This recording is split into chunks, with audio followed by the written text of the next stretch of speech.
Hello there guys, welcome to another of my live videos, and on this current video I am going to be giving you a preview for the Burnley versus Arsenal game tomorrow 2 o'clock kickoff at Turf Moor.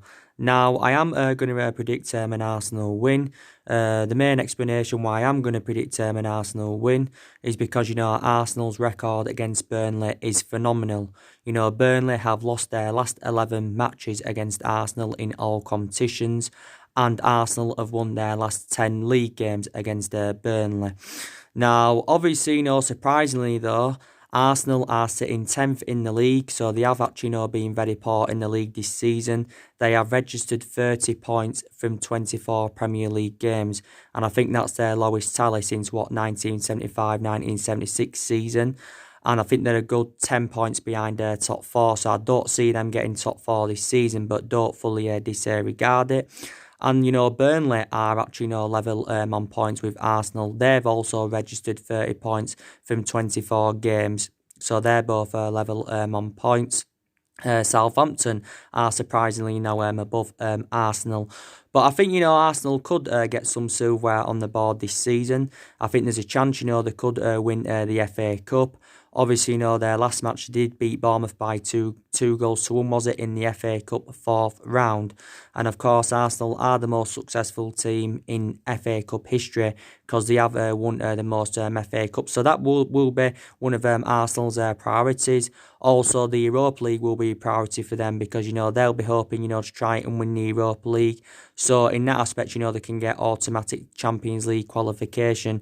I do believe, if I'm right, they've got Olympiacos in the knockout stages. So, yeah, but I'm going to predict an Arsenal win. So, obviously, Arsenal have got quite a few injuries I want to update you on. Of course, they've got Kieran Tierney out. I think he's out until March. Obviously, they signed Kieran Tierney last summer from Celtic. Obviously, Reece Nelson's out. I think he's a very, very good youngster for Arsenal. Obviously, Callum Chambers is a long-term absence. Klasnach is out. Obviously, the new player that they've just signed on loan from Southampton, Cedric Soares. He's currently out injured, I think, until mid-February. So he won't be making his debut for Arsenal tomorrow against Burnley. But I've got to say, very, very good signing is Cedric Soares. He's a very, very good player. He's very well Premier League proven. Don't forget, he's this player well Premier League proven. Obviously, he joined Southampton in 2015. Obviously, at Southampton, I think he made like over 100 appearances for them, but well Premier League proven. And it is on loan. I don't know if he's an option to buy. I haven't really delved into what it's said, but I know they've got him on loan. I think it did get confirmed yesterday. But reverting back to what I said, Arsenal were in search for a right-back, definitely, because obviously, they've got Ainsley, Maitland-Niles, who's not predominantly a right-back, and they've also got Hector Bellerin, who is a right-back. He probably will be starting in this game, to be fair, due to the injury to Cedric Soares, but Hector Bellerin has sustained quite a few injuries this season, so he won't be involved in the game. Also, too, Pablo Mari, Arsenal, of course, have signed him. Now, he could be making his debut tomorrow for Arsenal. Arsenal have also got Pablo Mari on loan. But this one, Arsenal do have an option to make the deal permanent. I think the deal is worth up to around £12 million. Arsenal have paid around a £4 million loan fee to get him in on loan. But if they do obviously decide to make the deal permanent, then Arsenal will have to pay a further £8 million. He is a centre-back, but I said, Arsenal were in search for a centre-back. I know they got David Luiz last summer from Chelsea, but obviously, that was a panic buy. But Arsenal saw him basically as a cheaper solution, but he was recently suspended. But, obviously, Mustafi now was obviously, out with an ankle injury for Arsenal. Like I said, Callum Chambers is out. So, yeah, Arsenal desperately, needed a centre-half. And Pablo Mari, is delighted to be an Arsenal player. Obviously, they did get him from Flamengo. He served around I can't remember how long he was at Flamengo for, basically, this player. I know he was at Man City before. He served around 3 years at Man City, but he never made one appearance for Manchester City. I think is he in his mid-20s, this player? I think he's around, is he 25, 26 years of age? But I do believe he will do well for Arsenal. So, yeah, he could be making his debut tomorrow.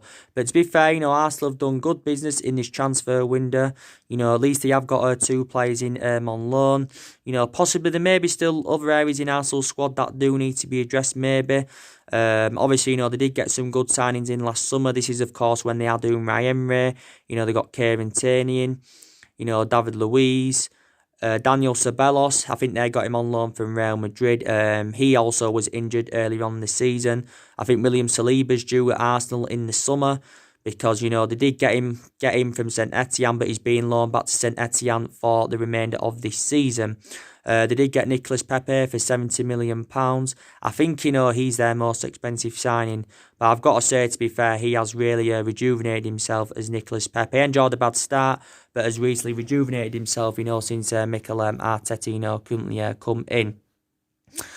But yeah, and I've got to credit Mikel Arteta. I think Arsenal have definitely galvanised themselves since Mikel Arteta come in. You can see what he's trying to implement at the club. Maybe Arsenal did make the right decision by appointing Mikel Arteta in.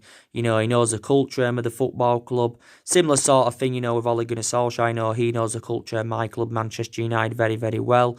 But, Mikel Arteta, was a very, very good player for Arsenal.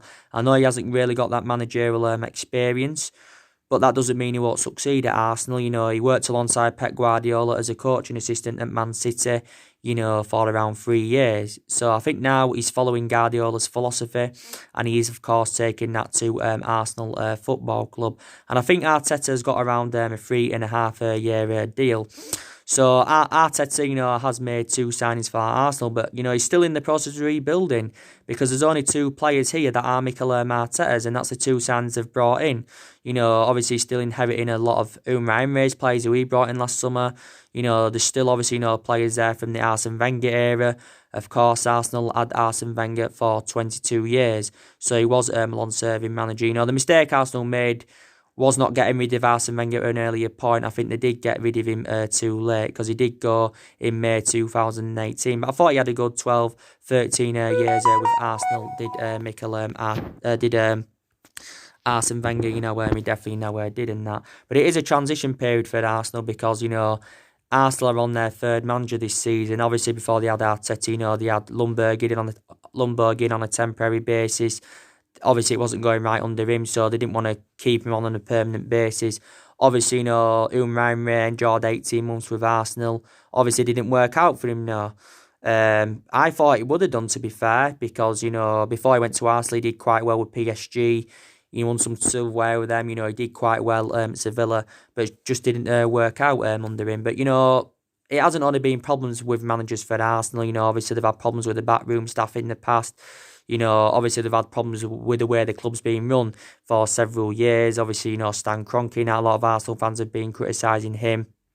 But to be fair, they have they did do good business in the January transfer window. I think Arsenal have also got a lot of good youngsters in their squad as well. There's quite a lot of young players in Arsenal's squad.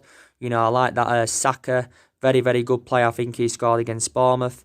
I also like that Edward how do you pronounce the name? Edward Nketiah.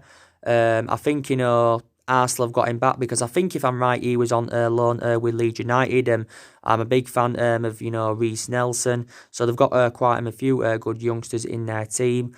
Aubameyang now will be back for Arsenal, by the way. I think, if I'm right, he served his 3-match ban, because he did currently get suspended. Or unless, I don't know, I'm not too sure. I think he has, I'm not too sure, but I think, obviously if he hasn't, he will be playing in this game. I like Aubameyang a lot, very, very good player. He plays very, very well alongside Lacazette in Arsenal's squad. They're a good partnership, to be fair, when they play together and, when they are on a good form. Ozil's, seemed to rejuvenate himself since, Mikel Arteta went there. I've been very, very delighted, with what I've seen of Mesut Ozil. Jack has had some issues with Arsenal, but when he's playing well, he's a very, very good player. Guendouzi's there. again, Doozy's is Socrates, he was recently out of illness not too long ago. So, analysing it, Arsenal have had a lot of injuries. Maybe one mistake, again, Arsenal did make was getting rid of Sanchez. I think at the time they got rid of Sanchez, they shouldn't have done. I think maybe they should have got rid of Ozil instead. But Arsenal couldn't keep Sanchez because he was demanding a substantial amount. And obviously, Arsenal couldn't afford to basically pay it. So, yeah, so Arsenal will beat Burnley, I think, this fixture early on this season at the Emirates was 2-1 to Arsenal. Obviously, last season at Turf Moor, it was 3-1 to Arsenal. But to be fair, Sean Dyche isn't a bad manager. I've probably got to say Burnley's, probably best player is Chris Wood, who they did get from Leeds United. Surprisingly, Burnley beat us at Old Trafford, not too long ago. That was their first win at Old Trafford since 1962, so that was around 58 years ago. They've got James Tarkowski in there. I think they've got Ashley Barnes out with injury of Burnley. So they've had quite a few injuries this season. Probably Burnley's expectations this season probably will be to finish in the top half of the table and that. But I do see Arsenal winning this game comfortably. So yeah, Pablo Mari could be making his debut, may not start, but I think he will be involved in some parts of the game, definitely. Obviously, Arsenal have got Leno. Don't think he's a bad goalkeeper, to be quite honest with you. Is Leno. So that is your preview for the Burnley Arsenal game.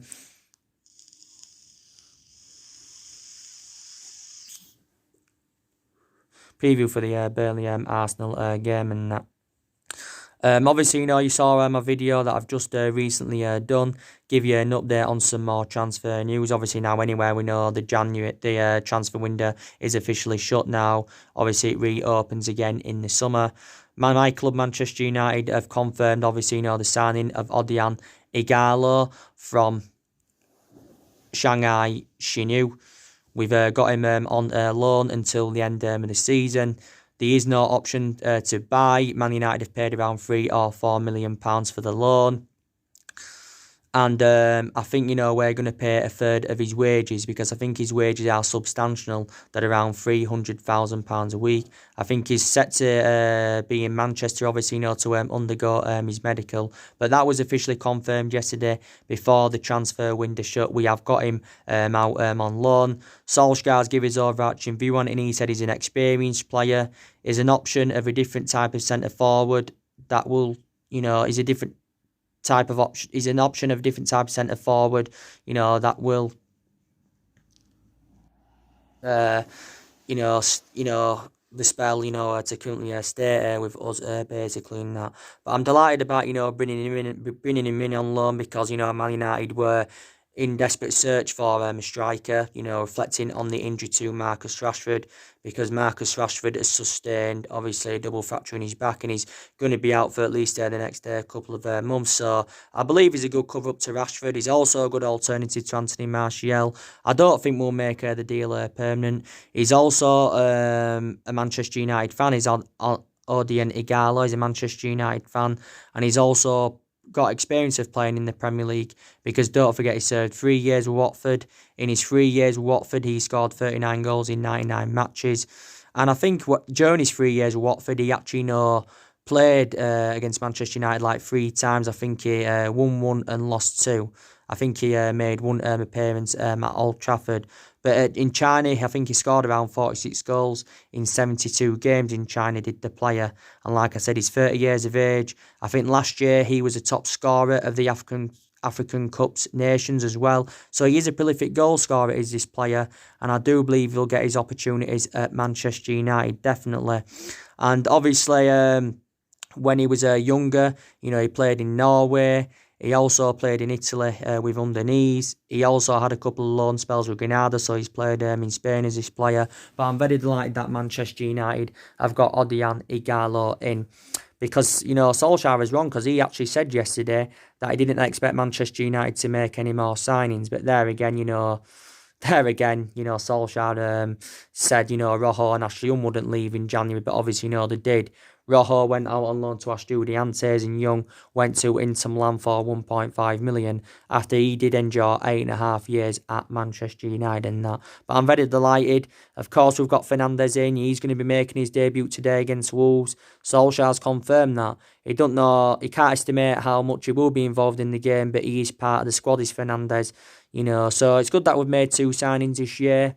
Our 5th signing overall under the Solskjaer era. Bruno Fernandes, I think now is like our 4th most expensive signing because we've got him for 80 million euros, which equates to around 68 million in pounds sterling. He's got a 5.5-year contract at the club now with an option to extend it for a further year. So it is like a 6.5-year deal. But Bruno Fernandes says he'll try his best to bring success and bring trophies to Man United. And he did say he's happy to represent the club. And Solskjaer says, he's a fantastic human being and believes he will be a great addition to the squad, will Bruno Fernandes. So I am, of course, very, very delighted about that. But, we got Odion Igalo in on loan because we went back in for him because obviously, we failed to get Joshua King on the board and that. So there will be more videos coming up soon. Obviously, I'll be giving you a match reaction for the Man United Wolves game and that. So join me then. So anyway, guys, drop your comments, likes on the channel. If you do, consider subscribe as always, and take care. God bless you all again very, very soon.